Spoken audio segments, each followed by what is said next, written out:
អរុនសួស្តីពុកម៉ែបងប្អូនទាំងអស់គ្នាស្វាគមន៍សាជាថ្មីមកជួបយាយយើង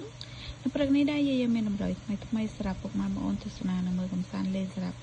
ថ្ងៃទី21ខែ5 2025តម្រូវរបស់យាយគឺមានប៉ុណ្ណឹងហើយយាយក៏មានសបិននិយាយជូនពុកម៉ែបងប្អូនស្ដាប់កំសាន្តដូចគ្នាតាមមុននឹងនិយាយសបិនយាយក៏សូមពឹងពុកម៉ែបងប្អូនដែលចូលរួមទស្សនាទាំងអស់គ្នានេះកុំភ្លេចជួយចុចពាក្យ like share subscribe ឬបណ្ដឹងឲ្យ channel យាយម្នាក់មួយផងបងប្អូនណា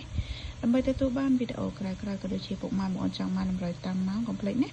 ចុច link យាយដាក់លើ comment ហ្នឹងទៅនឹងឃើញតម្រូវតាមម៉ោងណាបងប្អូនតាគ្នាតម្រូវតាមម៉ោងគឺមានទទួលចាក់ណាបងប្អូនហ្នឹងហើយតាស់ចឹងពុកម៉ែបងប្អូនចូលមកស្ដាប់សបិនយាយយប់មិញនេះយាយសបិនឃើញចា10ទឹកមួយដបណាចា10ទឹកមួយដប10ទឹកសុទ្ធយើងណាហើយនៅសុកសុកវាផ្ទុះទឹកចេញចាវាផ្ទុះគម្របហ្នឹងហើយឃើញខ្ចាយទឹកពេញហ្នឹង10ទឹកមួយដបទេហ្នឹងហើយនៅសុកសុកវាផ្ទុះគម្របចេញខ្ទៀតទៅខ្ចាយទឹកពេញហ្នឹងណាចាអីគាត់ចង់បានកាត់តែនេះហ្នឹងហើយរួចមកវគ្គទៀតសបិនឃើញមនុស្សប្រុសគាត់ទៅលើកមងណាលើកមងតែមិនមែនក្នុងទឹកទេអត់ឃើញក្នុងទឹកទេ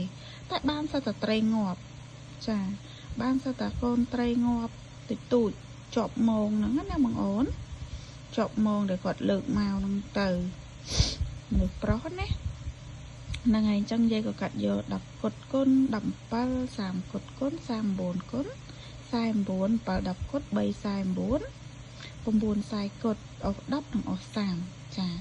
ចឹងពុកម៉ែបងប្អូនចេះកាត់លេខអីក៏យកតាមហ្នឹងទៅណាចាហើយក៏ជូនពរហេងហេងស្នាល្អដល់អ្នកគ្នាចឹងវីដេអូយាយក៏មានតែប៉ុណ្្នឹងទេជួបគ្នានៅវីដេអូក្រោយបាយបាយ